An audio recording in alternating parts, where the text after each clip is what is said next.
Hello guys, welcome back to my YouTube channel.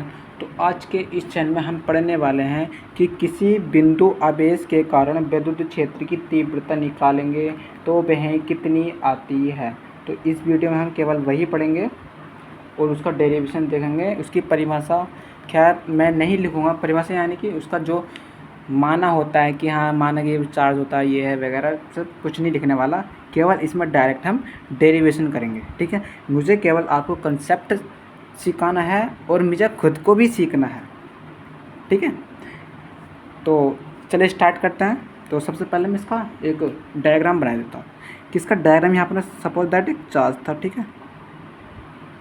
क्यों charge था, यहाँ पर प्लस का क्यों चार्ज था।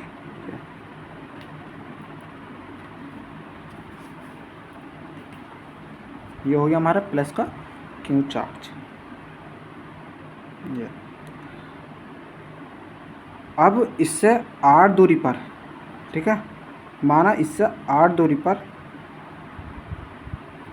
कोई बिंदु P है जहाँ इलेक्ट्रिक फील्ड हमें क्या करनी है, फाइंड आउट करनी है, ठीक है। आर दूरी पर यहाँ पे धनात्मक चार्ज था और इससे हमें क्या पता चलेगा कि धनात्मक चार्ज है, तो इसमें इलेक्ट्रिक फील्ड लाइन किधर होंगी, इधर बाहर की साइड में इलेक्ट्रिक फील्ड लाइन निकलेंगी, ठीक है। ये पॉइंट बी और इसके बीच की दूरी कितनी हो गई, इन दोनों के बीच की दूरी आर, ये हमने यहाँ पर लिख ली, ठीक। तो जो बिंदु हमने क्या पर लिखा था, हेडिंग क्या थी, बिंदु आवेश के कारण विद्युत क्षेत्र की तीव्रता। यहाँ पर कोई बिंदु आवेश रखा है, ठीक है, अच्छी स्थिति में, ये प्लस है, तो यहाँ भी मान लिया कि हमने कोई प्लस होगा, ठीक है। यहाँ भी क्या मान लिया हमने, प्लस चार्ज होगा, एकांक हो सकता, कुछ भी मान सकते हैं, ठीक है यहाँ पर, ठीक। बट यहाँ पर हम इसमें एकांक आवेश को ही लेकर के चलेंगे। तो यहाँ पर मैं बोल दूंगा कि आपको कैसे लिखना। तो लिखेंगे कि माना कि कोई बिंदु आवेश क्यों किसी ऐसे परावैद्युत माध्यम में स्थित है जिसका परावैद्युतांक क्या है, के।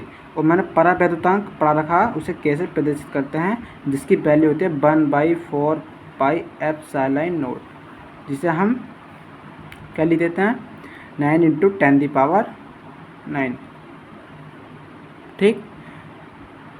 कि ऐसे परावैद्युतांक के हो, जिसका परावैद्युतांक के हो। इससे आर दूरी पर कोई बिंदु P है, इस चार्ज से आर दूरी पर कोई बिंदु P है जहाँ प्लस क्यू नॉट परीक्षण है, ठीक है। परीक्षण क्या, आवेश है, यानी एकांक आवेश है रखा हुआ है। इसलिए दोनों आवेशों के बीच लगने वाला विद्युत बल, ठीक है। तो इसके बीच हमें क्या निकालना पड़ेगा, विद्युत बल। यदि हमने क्या पढ़ा था, इलेक्ट्रिक फील्ड, हमें इलेक्ट्रिक फील्ड तीव्रता निकालते हैं ना, विद्युत क्षेत्र की तीव्रता। तो विद्युत क्षेत्र की तीव्रता का फॉर्मूला क्या होता है कि E = F/Q। यदि हमें F पता चल गया, चार्ज तो हमें पता ही है, अगर यदि मैं F पता चल गया तो हम इलेक्ट्रिक फील्ड इंटेंसिटी निकाल सकते हैं, विद्युत क्षेत्र की तीव्रता। तो और इन दोनों के बीच का जो बल होगा, क्या वो हमने कूलॉम लॉ से निकालना सीखा था, बिल्कुल।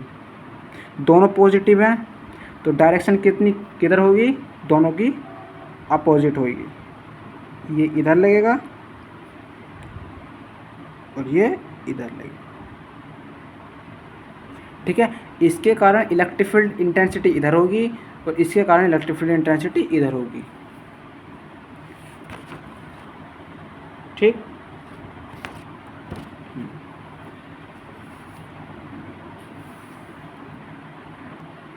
अब जो दोनों के फोर्स लगेंगे वो क्या होंगे, इक्वल होंगे, F इधर भी F। तो यहाँ पे लिखेंगे कि कूलॉम नियम से, कूलॉम के नियम से, कूलॉम के नियम से क्या आने वाला है कि हमने क्या पढ़ा था, स्टैंडर्ड फार्मूला कि F = 1/4 पाई एप्सिलॉन नॉट के Q1 Q2/R²।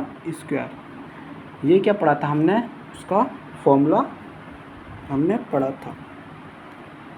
ये हमारा क्या था, स्टैंडर्ड फार्मूला था। ये हमारा क्या हो गया, स्टैंडर्ड फॉर्मूला, जहाँ 1/4πε के का मान है ये, ठीक है। सॉरी यहाँ पर जी के, मैंने के का मान लिख दिया, तो के हम नहीं लिखेंगे, ठीक है। Q1 Q2 क्या है, दो चार्ज है जिनके बीच में हमने F फोर्स लिखा और उनके बीच की दूरी R थी। अब हमें इसी फोर्स को अप्लाई करना है। जैसे यहाँ पर F है, F, इसे मैं आपका के लिख देता हूँ, के Q1 Q2 by R square, ये हो गया। तो के रहेगा, Q1 क्या था हमारा, चार्ज Q था, और Q2 चार्ज क्या था, Q नोट, और Q नोट का वैल्यू क्या थी, 1 कूलम। क्या था ये, परीक्षण आवेश था, क्या था ये, परीक्षण आवेश, परीक्षण आवेश। इस जिसका क्या होता है, 1 कूलम आवेश होता है, चाहे वो प्लस का हो या फिर ऋणात्मक का हो। तो मल्टीप्लाई 1/R स्क्वायर, तो F बराबर क्या हो जाएगा, KQ/R स्क्वायर। अब हमें क्या निकालनी थी, इसकी इलेक्ट्रिक फील्ड इंटेंसिटी, यानी विद्युत क्षेत्र की तीव्रता। यहाँ पर हमारा फोर्स निकल गया कूलम नियम से, कूलम नियम से हमारा फोर्स निकल गया, ठीक।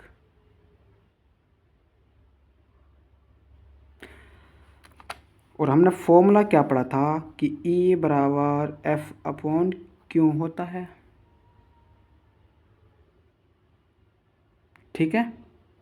तो अब हम क्या करेंगे, इसका फोर्स का क्या करेंगे, जो के का मान था, फोर्स का मान जो था, इसे हम यहाँ पर रख देंगे। तो E बराबर क्या हो जाएगा, KQ/R स्क्वायर बाई Q,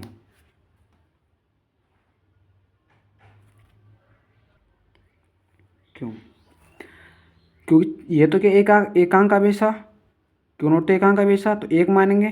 तो E की वैल्यू भी क्या रहेगी, KQ/R स्क्वायर। तो इलेक्ट्रिक फील्ड जो विद्युत क्षेत्र की तीव्रता हमारा आ जाएगा कि E बराबर KQ/R स्क्वायर होता है। या फिर यहाँ से समझते हैं कि यहाँ पर फोर्स कितना निकला हमारा, फोर्स निकल गया KQ/R स्क्वायर, क्योंकि हमने यह फोर्स एकांक आवेश पर लगाया था, क्योंकि यह फोर्स हमने क्या लगाया था, एकांक आवेश के लिए लगाया था, एकांक आवेश पर लगाया था। तो हमने पढ़ा था कि एकांक आवेश के लिए F/Q होता है, तो Q तो क्या है, 1 है, तो E ही क्या हो जाता है, F हो जाता है, यानी विद्युत क्षेत्र की तीव्रता ही उस पर लगने वाला फोर्स बन जाती है। क्योंकि परिभाषा क्या थी कि किसी विद्युत क्षेत्र में एकांक आवेश को रखने पर उस पर लगने वाला बल ही क्या होता है, विद्युत क्षेत्र की तीव्रता होती है। तो एकांक आवेश था, उस पर कितना बल लगा, इतना, तो यही क्या होगी, इसकी विद्युत क्षेत्र की तीव्रता होगी। तो थैंक्स यह वीडियो देखने के लिए। नेक्स्ट वीडियो हमारी रहेगी विद्युत द्विध्रुव, इलेक्ट्रिक डायपोल, ये भी काफ़ी इंपॉर्टेंट टॉपिक है। तो बाय बाय।